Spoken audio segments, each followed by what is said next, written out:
ഹൈറേഞ്ചിന്റെ വാണിജ്യ തലസ്ഥാനത്ത് പാരമ്പര്യത്തിന്റെയും വിശ്വസ്തതയുടെയും പകരം വയ്ക്കാനാകാത്ത പരിശുദ്ധിയുമായി Hima gold and diamonds central junction Nedumkandam.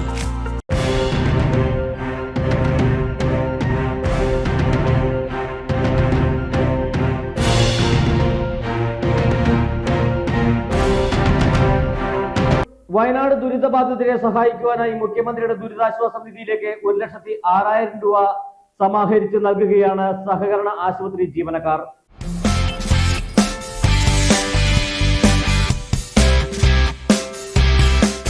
മുഖ്യമന്ത്രിയുടെ ദുരിതാശ്വാസ നിധിയിലേക്ക് 1.6 ലക്ഷം രൂപ നൽകി സഹകരണ ആശുപത്രി ജീവനക്കാർ. വയനാട് ദുരിതബാധിതരെ സഹായിക്കുവാനാണ് മുഖ്യമന്ത്രിയുടെ ദുരിതാശ്വാസ നിധിയിലേക്ക് കട്ടപ്പന സഹകരണ ആശുപത്രി 1.6 ലക്ഷം രൂപ കൈമാറിയത്. സഹകരണ ആശുപത്രി ജീവനക്കാർ ഡയറക്ടർ CV വർഗീസിന് ശേഖരിച്ച തുക കൈമാറി.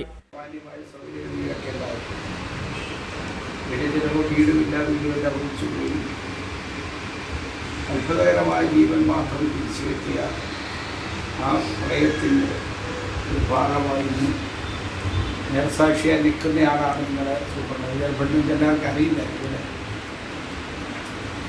2018 സമാനമായൊരു ദുരന്തം നമ്മളെ ഏറ്റുവാങ്ങി 52 ആളുകൾ മരിച്ചു.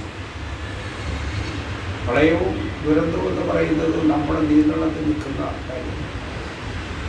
92-ൽ പ്രളയം ഉണ്ടായിട്ടുണ്ട് എന്ന് ചരിത്രം കൂടിയാണ് പഠിക്കുന്നത്. പക്ഷേ മഹാപ്രളയം ഇന്ന് കേരളത്തിൽ വിവിധങ്ങളായ കാരണങ്ങൾ കൊണ്ടുണ്ടാകുക. 8ാം വർഷത്തിലേക്ക് പ്രവേശിച്ച കട്ടപ്പന സഹകരണ ആശുപത്രി ജീവനക്കാർ ഒരുമിച്ച് ചേർന്നാണ് തുക കൈമാറിയത്. ചടങ്ങിൽ സഹകരണ ആശുപത്രി സൊസൈറ്റി പ്രസിഡന്റ് KU വിനു അധ്യക്ഷത വഹിച്ചു. വൈസ് പ്രസിഡന്റ് KP സുമോദ്, ഡയറക്ടർമാരായ KR Sodaran, Tomy George, medical superintendent doctor Josan Varghese, managing director Saji Thadathil, society secretary Albin Francis തുടങ്ങിയവർ സംസാരിച്ചു. News desk AM news network Kattappana. കുഞ്ഞിളം ചിരിക്കായി കുന്നോളം കരുതലേകാൻ ബേബി ഹഗ്. കുട്ടികൾക്ക് മാത്രമായുള്ള കുട്ടികളുടെ ലോകം ഇനി നെടുങ്കണ്ടത്തിന് സ്വന്തം.